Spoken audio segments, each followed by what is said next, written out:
All right, y'all. So the next domino in the Chicago Bulls offseason has dropped, and Tiago Splitter is going to be the next head coach of basketball here in Chicago for the Bulls. Now, how do I feel about this pick off the top? It's not sexy.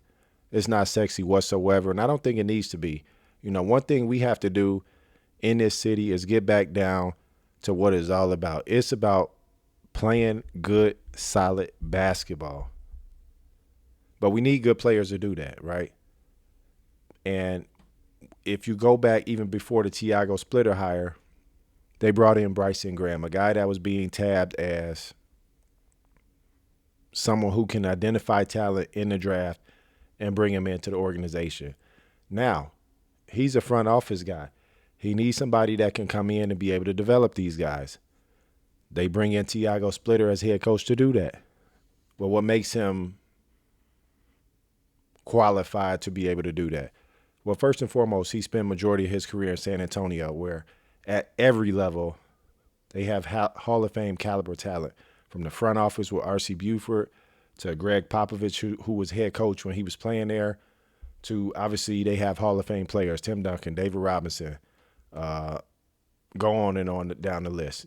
This video isn't about that. But one thing that I've noticed in the NBA, the better coaches, the players that come into coaching after the fact, and it's not every single one, is generally guys that didn't play as much, that had a chance to watch the game from the bench and just see how everything played out, see how the coaches made adjustments, see how the front office made adjustments in the off seasons, right?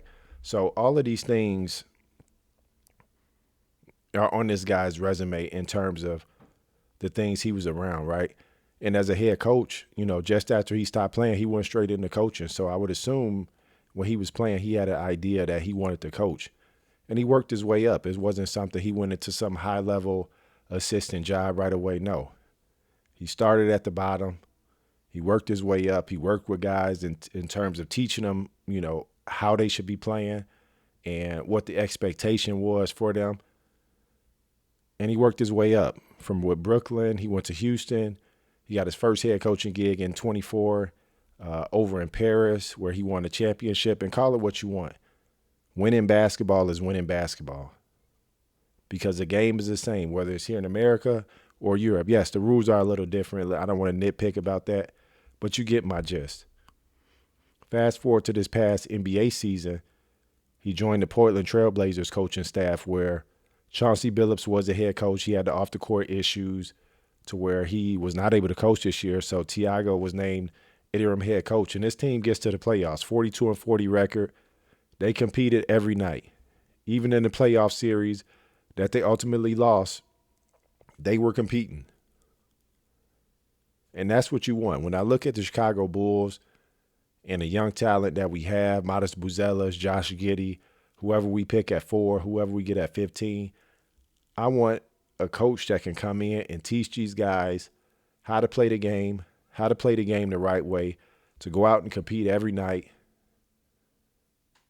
and just develop that culture, that winning mindset, that, we going to go out here, we going to grind it, we going to give it everything we got every night.